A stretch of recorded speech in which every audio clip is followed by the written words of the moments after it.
is that 3% of the UK population are black, and 8.1% of TV characters on screen are black. So if this is meritocracy and it's nothing to do with quotas and trying to push people up, is the assumption then that black people are just 2.5 times better? Maybe. Really? You have to talk about your own experience. I have to talk about my own experience. I'm talking about facts. So like what could be another reason? Talent. So black people are more talented than white. Preference. But where does that preference come from if not a pressure for DEI? What's going on, everybody? Welcome back to the channel. Hope all is good wherever you are. In this video, we're going to watch a small clip of one of Andrew Gold's Heretic podcast episode. He interviews a black female soccer football player. I would say her name, but I'm going to butcher it. And she might be the biggest race grifting, victim mentality, woke DEI hire that I've ever seen in an interview. But you guys tell me if I'm wrong. Leave your thoughts in the comment section. Let's get into it. 3% of athletes who are playing are not white, so or BAME as we say in the UK. What is that? Black, Asian, minority ethnic, I think. Yes. Yeah, yes. 23%. And that 18% are BAME in the general population. So I was watching that video sort of trying to think, well, so what's the problem here? Because there are actually there's more diversity in football than in the general population. What was the video saying? There was a problem.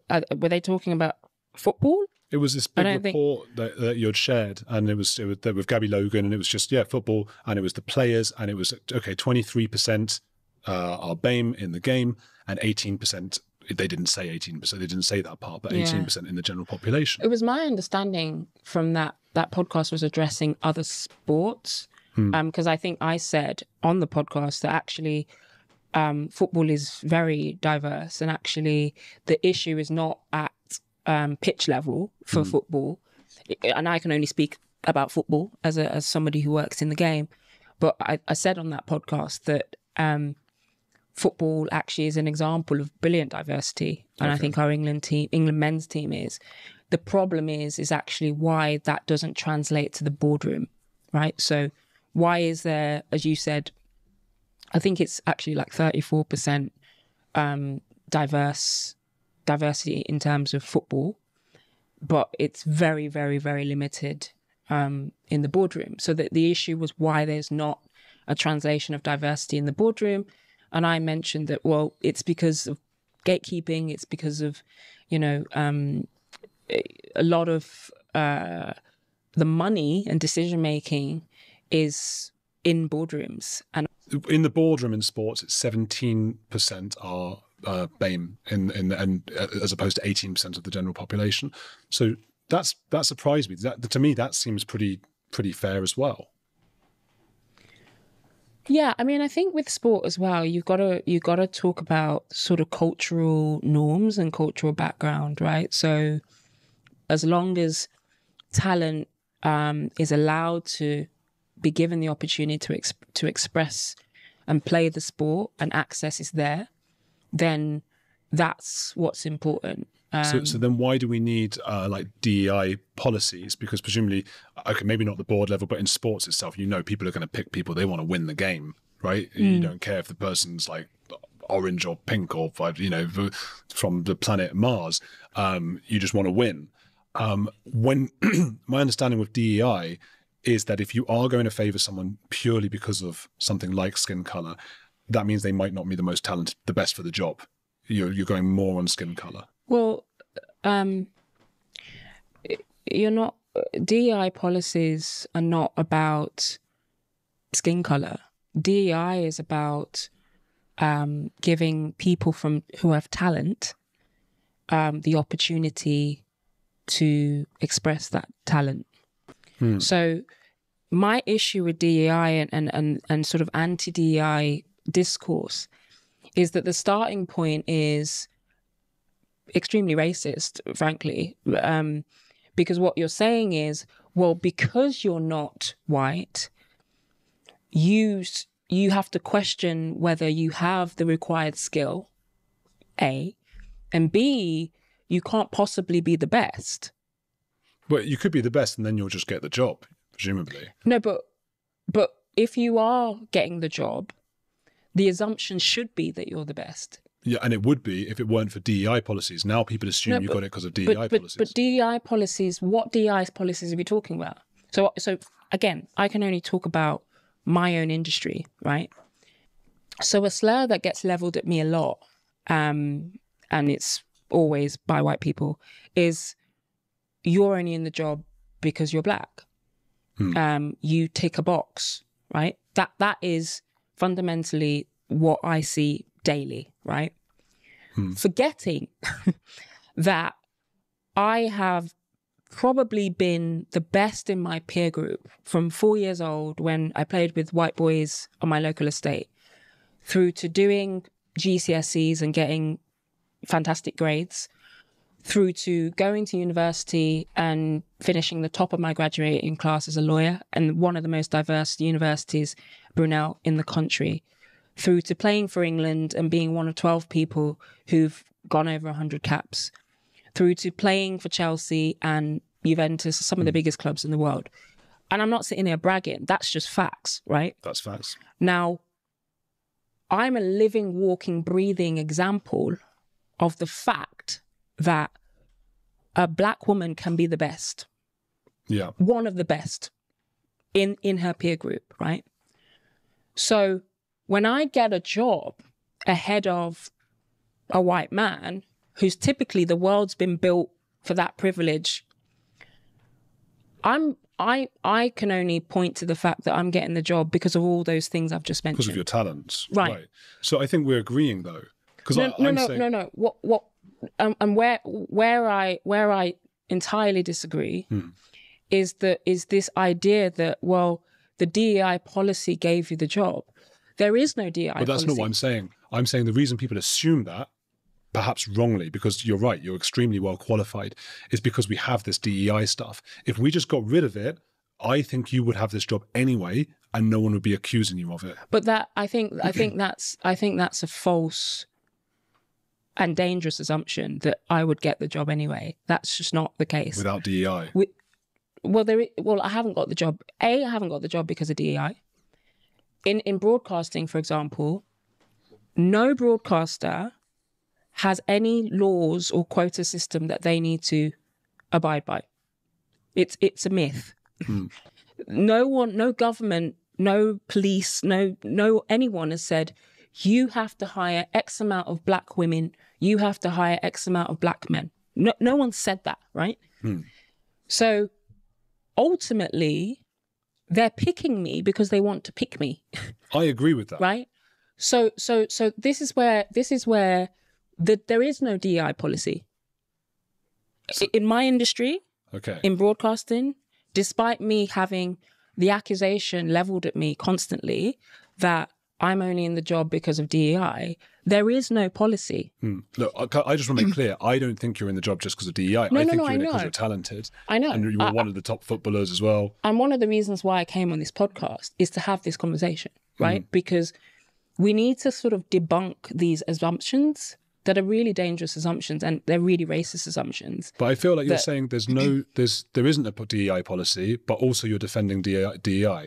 No, yeah, I'm defending DEI to the extent that very, very talented, excellent people are not white. Yeah, of course. So if very, very talented, excellent people are not white, they need to be given the opportunity, as have all the hundreds of years of white men been given the opportunity, to show that. I suppose is it fair to say that you're saying that I'm maybe being a bit naive when I say you would have had this job anyway if we weren't going up? I think that's extremely naive because the reality is, Andrew, I have to be excellent to get the job. Yeah. Because the world has been set up for me not to get the job. The world has been built for someone like me as a black woman against a world that's actually been built on the patriarchy and privilege for white men. I'm not meant to be where I'm at. I've had to be, and I've just explained to you, like, for my life, I've been one of the best in my peer group, right? Yeah. So I've had to be that, and I actually have to work doubly hard, right? So when I turn up to do a show, and I'm next to, I don't know, Roy Keane and Gary Neville, Micah Richards, John Barnes. You know, these guys. Yep. I can't just rock up on the basis that I'm Enyoluka that played football. I have to do more. Just to speak on the same level, right? That doesn't mean I won't make mistakes as they do, but I have to do more research.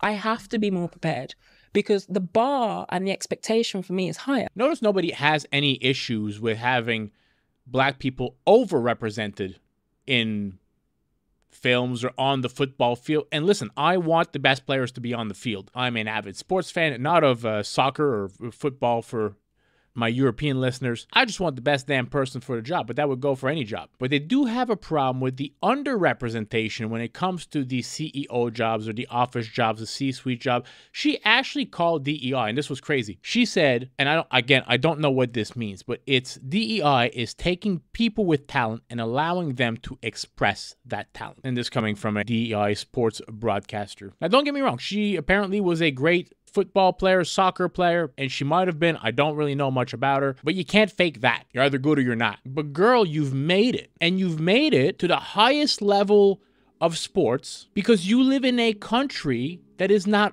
inherently racist, that allows you the opportunity to make it to the top of your field. And that is why. You think as a Black female, you're going to the UAE and you're achieving that level of success? No. It's because Western countries are the freest, most non-racist countries in the world. And the fact that she sits there and she said, I had to work twice as hard as men or white people. Give me a break. I happen to watch a few clips of her doing the broadcasting. She is not a good broadcaster. She is horrible at the broadcasting. Might have been a great soccer player, but horrible as a broadcaster. But for her to say that she had to work harder than men or white people, so, lady, there's laws in society right now, affirmative action's one of them, that legitimately disfavor white people for getting positions in businesses. We've seen this too look at Apple. Apple on their developer camp website. You can't be a white male.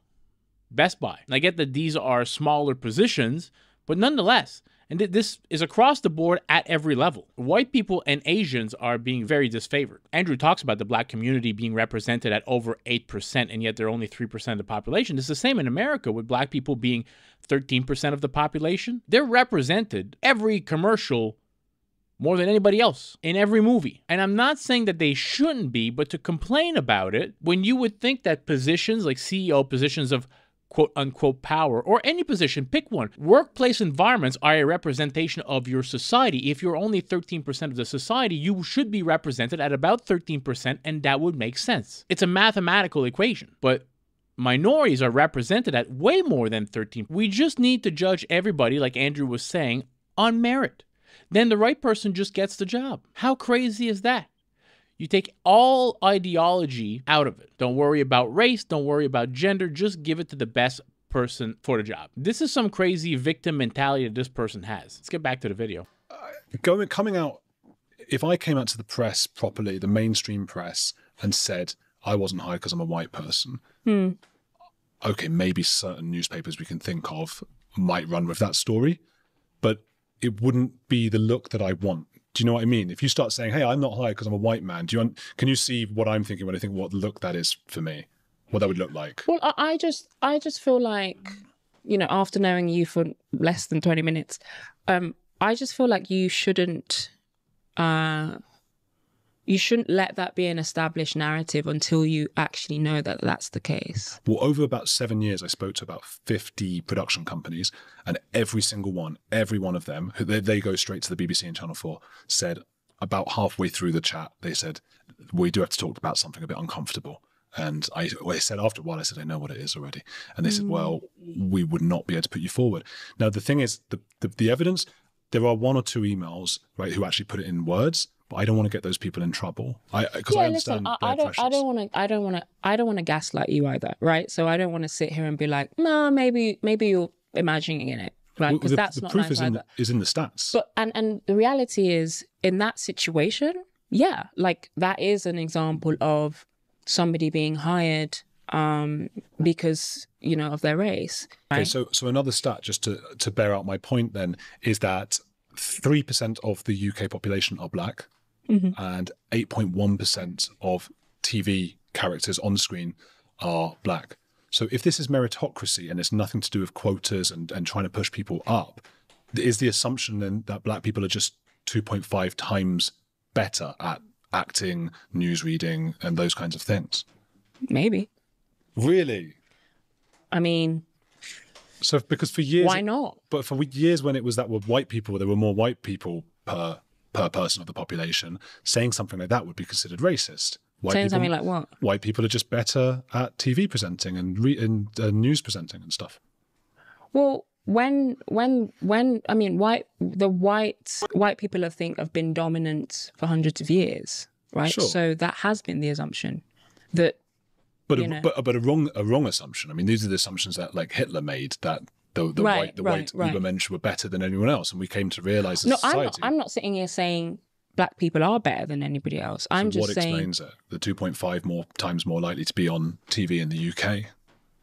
I mean, there's a variety of reasons, but I don't think we should sit here and say because there's a disproportionate amount of black people on TV that the only reason for that is DEI. So like what could be another reason? Talent. So black people are more talented than white. Preference. But where does that preference come from if not a pressure for DEI?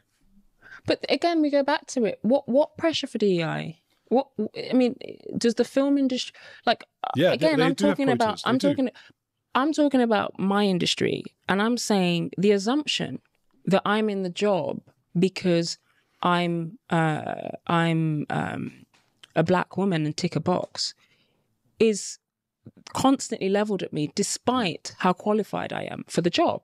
Yeah. So, and I'm saying there is no DEI tick box. But there is. They all use them. That's what diamond diversity is. It's to keep the TV channels in check. It's just false. They have to have a certain number of ethnic minorities. Where is this coming from? Well, I first heard it when I was told I can't be on TV. You did. But loads of people have been told that. You just don't know who they are because they've never been on TV. You have to talk about your own experience. I have to talk about my own experience. I'm talking about facts. I'm talking about 2.5 times. What you've done is you've highlighted the amount of people in an industry on screen disproportionate to the yes. Yeah. And you're attributing that to DEI policies. I think the reason that exists. Some white people have been given opportunities without 30 years ago. Yes. I mean, let's talk about. Well, no, you can't say that. But I can because of the stats. White men are now the least likely to get a job on screen on TV based on the figures.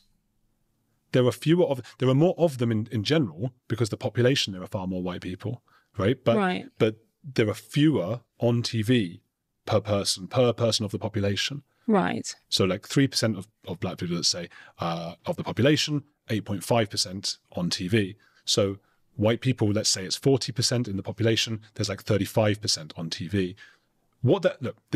I'm not someone sitting there going, this is a problem. There are too many black people on TV. Mm-hmm. Who cares, right? Mm-hmm. The problem is the number of white people who are then individuals, and let's not think of them as like groups because every person is an individual. Every black person, every white person, every whatever other ethnic minority, they're all individual people.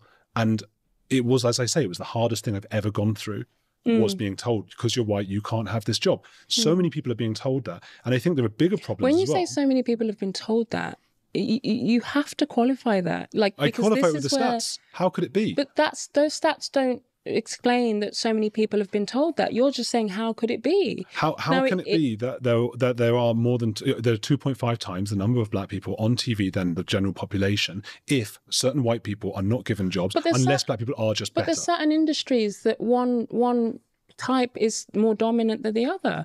You look at basketball, it's predominantly black because black people are really good at basketball. You look at, I don't know, I'm thinking chess. I mean, chess, I love chess. Yeah, if white men make it, it's white privilege or white supremacy or there's an injustice done, right? If black people make it, according to her, it's all based on talent. You can't make this stuff up. Let's stop thinking of people as groups. Andrew mentioned that, and that is a great thing.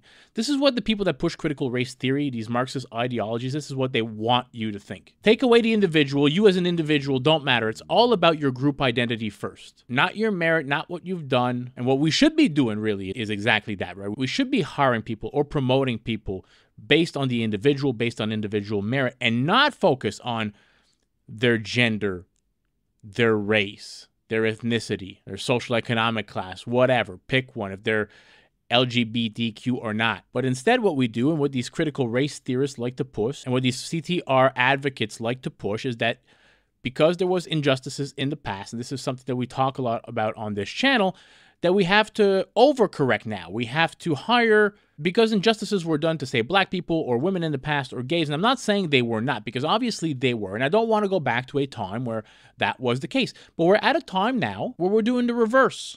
Because injustices were done to minorities and to women, now we have an overcorrection. And now we have to now do injustices to white people and men to overcorrect. Where all you would want, where all we should be doing is bring everybody to the equal playing field and just give everybody the same opportunity. And she talks about this podcast that people call her a DEI hire, and in my opinion, she is. But if there was no such thing as DEI, people would just assume, it's like the black women pilot thing, people would just assume that you're the best for the job. But now when we see airlines post positions that they don't want white men, they just want people of color and women, and you see a black pilot, doesn't matter if this black lady pilot did it on her full merit or not. People are going to think that DE had something to do with it. It doesn't help them in any way, shape, or form, minorities, to have this stuff. You cannot have everybody represented equally in society at every level across the board. It won't work. If you try to do that, you're going to have discrimination somewhere.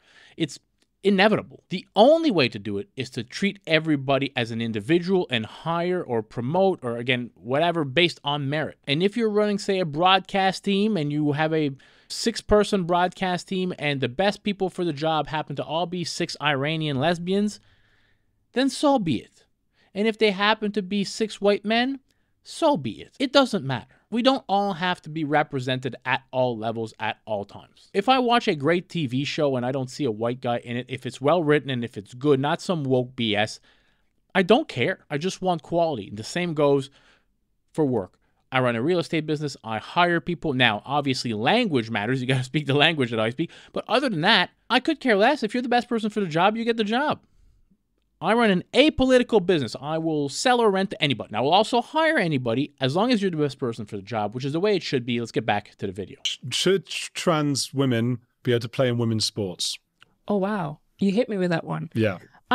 Look, I think I'm a big advocate that everybody should have access to sport. A big advocate.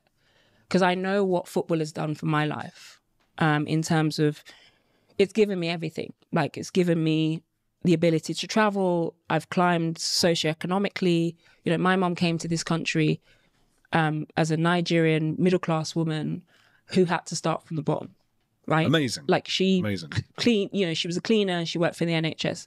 No one cared that she was middle-class in Nigeria. She had to start from the bottom as an immigrant. And she worked her... Have you treated her well? Yes. I bet you know, I'm very close to my mom. Good. But I think to that point, you know, she had to work harder than others too, right? Sure. So everything that we've got is as a result of hard work. What about trans women in sports? No, sorry. So, yeah, sorry, I digressed a little bit. But because of what football has done for me, I want that for everybody. And I don't care that if you identify as, you know, a man or a woman, if you want to play football and play sport. This is a politician's answer. No, it's not. So men I genuinely who still have willies can say, I want to play, I'm not getting in the team at Burnley or Chelsea or Tottenham. I don't know why Burnley came to mind, but but I actually identify as a woman now. They're going to take the place of an actual woman. Well, this take the place argument, I mean, Well, there were in America, there were loads of people who lost scholarships because, like swimming scholarships, for example, because Leah Thomas. Think it's tough. I think in individual sports. Obviously, I work in team sports, but the take the place argument, there's always going to be a limited amount of people, and a lot of people that don't get that spot. So you shouldn't pick on someone who's trans just because they have taken someone else's spot. That's just sport, right? Well, it's not sport because we separate men and women. Yeah, I think there's different categories of football, right? So I've always played in women's football, and I wouldn't expect to play in men's football, and vice versa. Well, you'd get. I imagine. Tell me if I'm wrong, but you wouldn't even be in the first 5 divisions, would you? Oh, that's a bit. Well, I just remember I I think it was Serena Williams who said I wouldn't be in the first 300 of the men's. Yeah, I mean, look, that's her opinion of her own ability. But I played with boys up until the age of 14, and I was better than a lot of them. Yeah, but you weren't playing with, No, I mean, look, if I played with Kevin De Bruyne, and I mean, I'll be. That's what I'm saying. Not even. So how can we then have Kevina De Bruyne, who's do you know what I mean? I think this is something that I understand why you're reluctant to go, because you've got sponsors and you've got. No. That's why I want to bring it up. I'm not here. No, listen, I'm not here to toe the line for any sponsors. But I find it mad that I'm still trying to understand myself transphobia. Like I'm trying to understand it myself, because it is a form of discrimination that I take seriously. I take all forms of discrimination seriously. I take anti-Semitism seriously. I have Jewish friends. I take LGBTQ rights seriously. I have gay friends. But is it transphobic? This is the thing. It's about what is transphobic. So I would say it's transphobic to say, I don't want to hire that person because they're trans, right? Or I don't like that person because I don't want to touch or hang out with that. That's transphobic. Is it transphobic, however, to say, I don't believe that a trans woman is a woman, and therefore I don't believe she should be playing football, like he or she should be playing football I don't think that's transphobic. I mean, I would say that that's offensive to anyone who genuinely identifies as a woman. But a lot of women are offended that these people are saying, it's like woman face, they're calling it. Calling what? Woman face. Like blackface, you're putting on woman face, you're putting on earrings, like long hair. Yeah, look, I think from my understanding of people in the trans community, they've, this is identity, so they have been through a lot to have to transition, right? Like, it's not something that they just woke up and decided to do. Like, I agree. This is hard for them, right? So if a trans person says they are a woman, believe them. Trans people in sports. Again, and she gave the most politically correct answer that her DEI bosses are going to applaud her for. Let's all believe one delusional man's feelings that he's supposed to be in the wrong body and supposed to be a woman. And based on that, let's just destroy women's spaces and women's sports. Let's never mind the women. Being a woman is just a feeling.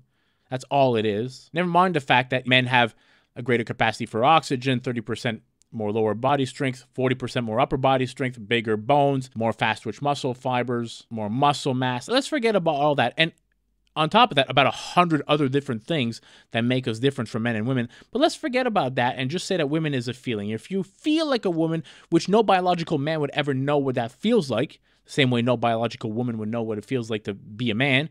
But yeah, based on that feeling, let's just assume that you are a woman and you play in women's sports. That's ludicrous. This is why we have men's sports and women's sports. At that point, we might as well just let all the people compete together. And what would happen? There would be no women's sports. If men and women competed in basketball together, the WNBA would cease to exist. There would not be one woman playing basketball professionally in the world, because not one starter on the WNBA would even be a bench warmer in the men's league. And this is not an anti-trans thing. This is not transphobic. This is just biological facts. Everyone has access to sports. She said, I want everybody to have access to sports. Everyone does. Nobody's saying that trans people can't play sports. What we're saying is that men should play with men. Biological men should play with men. Play by chromosomes. However you want to look at it. They're allowed to play. I'm fine with it. I don't have any issues with a trans person playing sports, but I do have issues with biological men playing sports with biological women. We just saw it in boxing in the Olympics. We have somebody with XY chromosomes punching women in the face. That's unsettling to me. I don't want my daughters to grow up in high school if they decide to go into boxing or wrestling and fight with men. are you crazy? It's an unfair advantage, but nobody's stopping these people from playing sports anyways. I hope you all enjoyed this video. If you did, smash that thumbs up button. Consider subscribing to the channel. Help it grow. Catch you all in the next video. Peace out, everybody.